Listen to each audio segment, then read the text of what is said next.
DLA has a process where you must give them what they ask for, and it doesn't have to come directly from the manufacturer. I've been reaching out to manufacturers to request quotes for government contract bids, but I keep running into challenges. A lot of the manufacturers have outdated contact information, and when I do leave messages or send emails, I rarely get a response. This makes it difficult to gather the necessary quotes to submit bids. Do you have any advice on how to effectively connect with manufacturers for government contracts? So let me break this up. If you're doing DLA, there's a very specific process, meaning you need to, if you're doing DLA, and we don't have time for Barbara to, come back in here and say it's DLA or if it's products. I'm going to address both. And Torrance, you can help me. For the DLA side, we vet these manufacturers before we start calling them.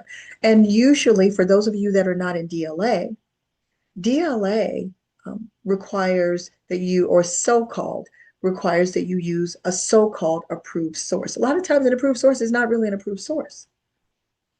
So you find a product you want to bid on, you see 3 or 4 or 1 or 2 approved sources on the DLA side for this product, and so you call them. First of all, you never call a manufacturer or a supplier or a distributor. Now, why do I say all those 3? Because they're one and the same when it comes to you trying to obtain the product. So you never call any of them without looking them up to see if they have done any contracts themselves under that same product, number one.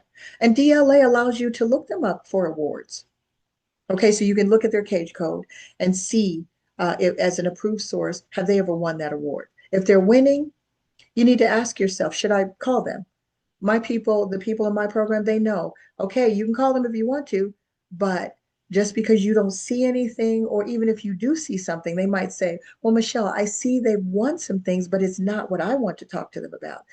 You have to think about what I said earlier. People are not going to teach you how to compete against them.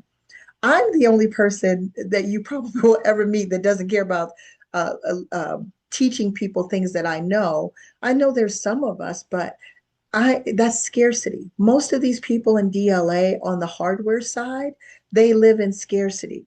We are invading their space. There's so many new winners. I know for a fact that we've put so many new winners in that space. So they're not going to tell you who they really are. You could be calling a competitor, you get a price, or you don't get a price. That may be why they're not calling you back. So you have to vet each one of them. And then vetting doesn't mean just look them up to see if they won. You need to go to, if they didn't win, also go to USA Spending, put in their company name and see if they're winning. Okay, see if they come up with a lot of contracts, then you might say, do I want to talk to them?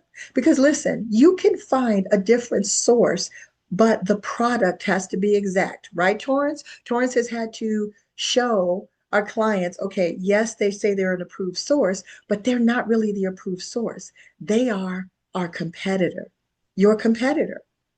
Even though I can't stand that word, they're bidding against you. So you call them, even if you get in touch with them, you don't know what they're doing. But you're probably in a better situation that they didn't respond to you. That tells you how they're going to do business. Either they're already bidding on it themselves, they're competing with you, they don't want to give you the information. So you have to take some steps. Now, on the SAM side, if it's a product on the SAM side, same thing. Now, SAM is not as difficult because they give you a brand name that they want you to purchase. You don't have options on the DLA side. The only time you have options on the DLA side is if that product doesn't exist anymore.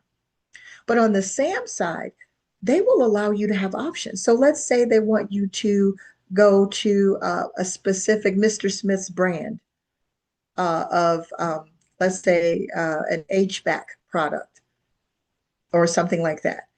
But Mr. Smith's brand, maybe it's more expensive. Maybe Mr. Smith doesn't want to work with you.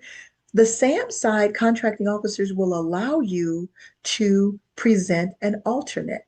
You can do that on the DLA side too, but you got to go through the process and you have to prove that that product doesn't exist anymore. Right. So, but either way, either side, you need to vet the people that you're calling. That's why you're not getting anywhere because you're wasting time with manufacturers and suppliers that are supposedly doing this, but maybe they're not, maybe they're old. It could be almost anything. Google still works very well to find businesses. Go to their And website and see if they're working. Go ahead, Torrance.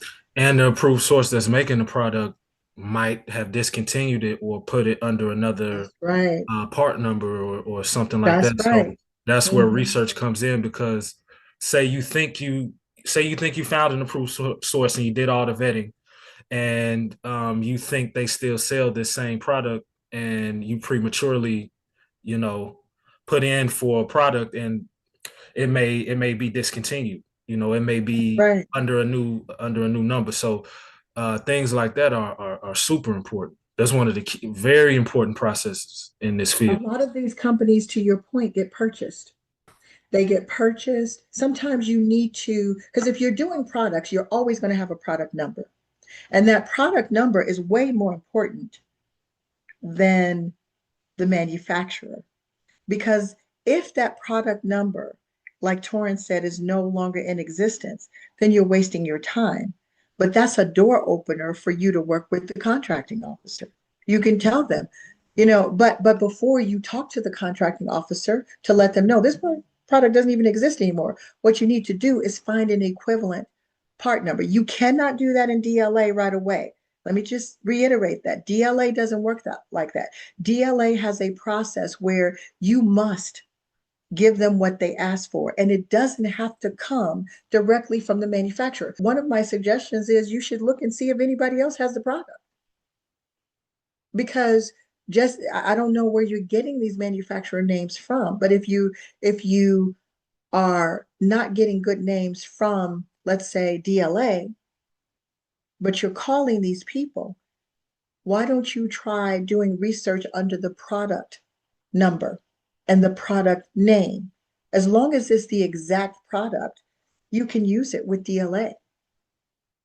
So I hope that helps, but it's doing your research first before, because you might not be able to work with those people. They may, and these people are doing you a favor by when they don't respond to you. You don't want to work with people like this because the worst thing that happens to people, I don't have anybody. Well, that's not true. I probably have maybe two people over the years that have said the suppliers, the distributor said he could do this, but now he's saying he found out that they don't make that part anymore. That's why you got to do your own homework and you have to ask these questions. So you've won a contract and now you can't even fulfill it. Now you have to backtrack. This is why doing your homework is really important. But going to these companies' websites is really important because you can see, are they still in business? Are they functioning? Can I find a contact number? But you're probably too focused on the manufacturers. Depending, again, it depends on what you're doing. DLA is it's a system. It really is. You got to know, exactly what you're doing. You could have or find, as an example, 10 possible suppliers through DLA as an example, and only one or two of them are going to be any good. It is not easy. That's why I have the hot list because I want my people to practice. As soon as people get that hot list and they start practicing, you know what the hot list does? It finds a supplier that is not going to give them a hard time. It allows them to start bidding and winning right away. It allows them to plant a lot of seeds. Government contracting for services and products is about planting seeds, a lot of them. Then you start winning and they keep coming.